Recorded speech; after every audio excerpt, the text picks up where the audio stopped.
Halo semuanya, senang banget bisa nemenin kalian di sesi bahasan kita kali ini.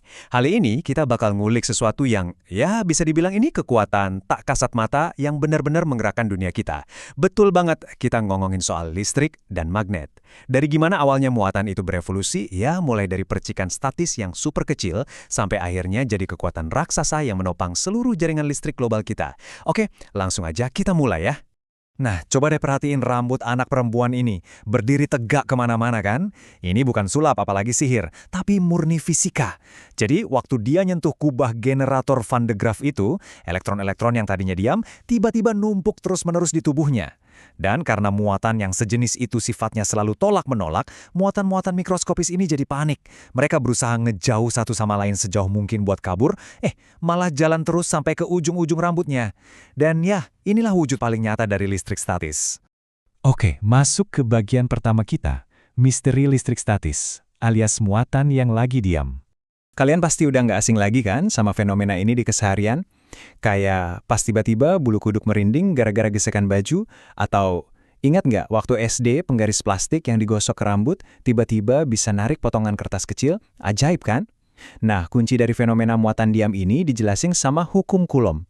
Nggak perlu pusing sama rumus matematikanya, intinya tuh gampang banget buat diingat. Muatan yang sejenis, entah itu sama-sama positif atau sama-sama negatif, pasti bakal saling tolak.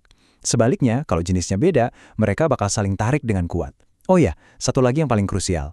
Gaya tarik atau tolak ini bakal drop alias melemah drastis kalau jarak kedua muatannya makin jauh. Make sense kan? Terus, gimana caranya mereka bisa berinteraksi dari jauh tanpa sentuhan fisik sama sekali? Nah, bayangin ada dua partikel positif, sebut aja A dan B, jaraknya 40 cm. Karena dua-duanya positif, mereka tuh kayak saling dorong medan ke arah luar. Jadi muncul deh gaya tolak-menolak. Aturan mainnya sederhana banget sebenarnya. Muatan positif itu selalu dorong medan keluar, sedangkan yang negatif selalu narik medan ke dalam. Ya, ibaratnya kayak punya zona pengaruh tak kasat mata di sekeliling mereka gitu. Terus pertanyaannya, gimana kalau muatan-muatan mikroskopis yang tadinya anteng ini akhirnya harus dipaksa buat bergerak dan pindah tempat?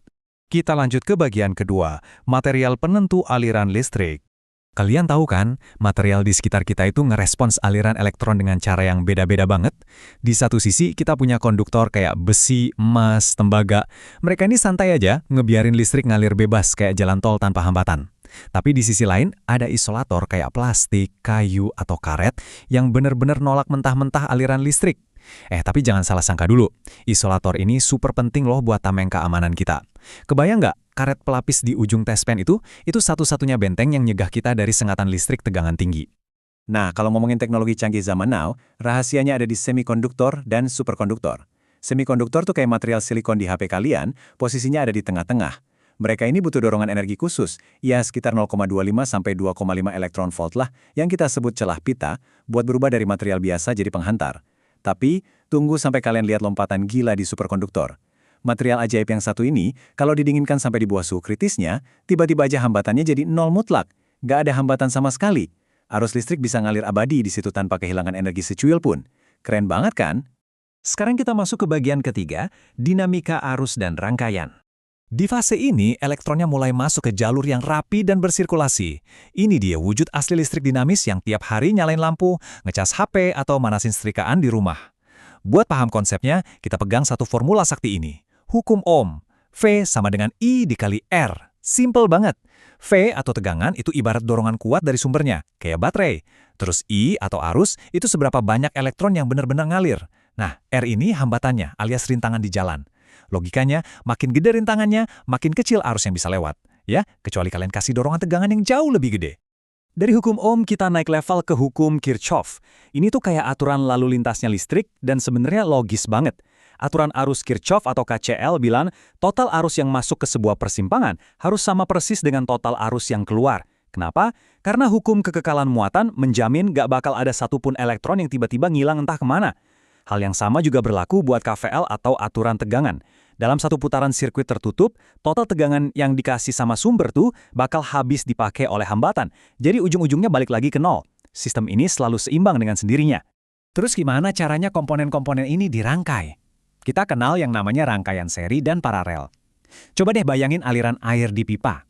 Rangkaian seri itu ibarat satu pipa panjang yang nggak ada cabangnya sama sekali. Jadi, arus air yang lewat di tiap titik pasti selalu sama, tapi kekuatan tekanannya kebagi-bagi. Nah, kalau rangkaian paralel, pipanya punya banyak cabang. Tekanannya bakal tetap sama kuat di semua cabang, tapi jumlah airnya yang kebagi-bagi ke berbagai jalur.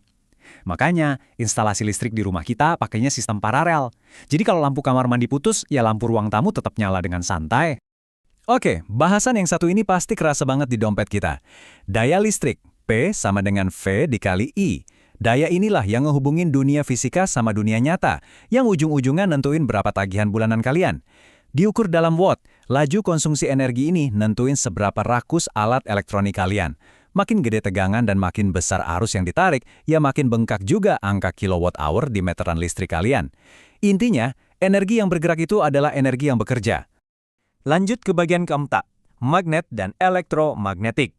Percaya nggak percaya, dulu tuh bertahun-tahun, listrik dan magnet dianggap dua hal yang nggak ada hubungannya sama sekali. Sampai suatu hari, ada ilmuwan yang nggak sengaja naruh kompas di dekat kabel berarus listrik, dan jarumnya langsung nyimpang kencang. Wah, dari situ baru pada nyadar, oh ternyata arus listrik yang ngalir itu bikin medan magnet di sekitarnya. Listrik dan magnet ternyata cuma dua wujud dari kekuatan alam yang sama. Tapi gimana respons material di bumi? Beda-beda juga. Material ferromagnetik kayak besi itu ditarik kuat banget sama magnet.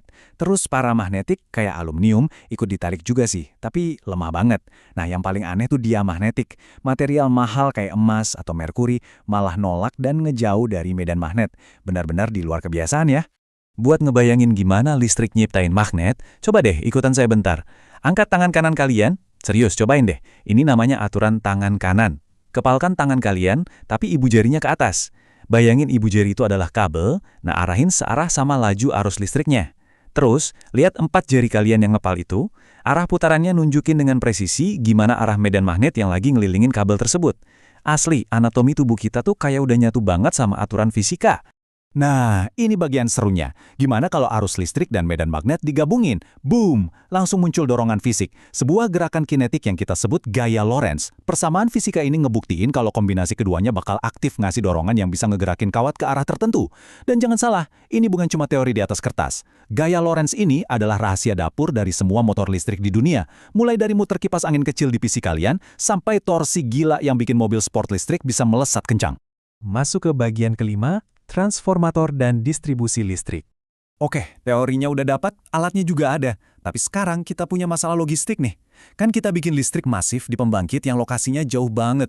Terus, gimana caranya ngirim tenaga raksasa ini ngelewatin gunung, lembah, sampai ratusan kilometer biar aman masuk rumah kita? Nah, pahlawan tanpa tanda jasanya adalah trafomator atau trafo.